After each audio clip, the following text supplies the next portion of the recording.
चीनी corona virus वैक्सीनों की कमजोरी के एक नादिर एतराफ में मुल्क के आला बीमारियों पर काबू पाने वाले अहदेदार का कहना है कि चीनी वैक्सीनों की तासीर कम है और हुकूमत इसमें इजाफा करने के लिए इनमें इख्तलात करने पर गौर कर रही है।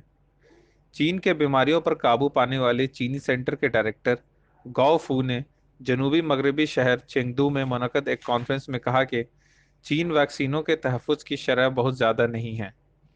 बीजिंग ने इन वैक्सीन की लाखों खुराकें बैरून मुल्क तकसीम की हैं, जबकि उसने फाइजर बायोटेक की तासीर के बारे में भी शबहात के फ़रोग देने की कोशिश की है।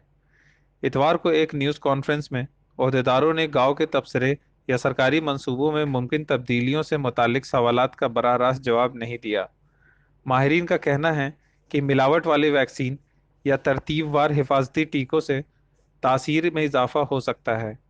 बरतानिया में महक्कीन फाइजर बायोटेक और रिवायती एस्ट्राजेनेका वैक्सीन के मुमकिन इम्तजाज का मुताला कर रहे हैं।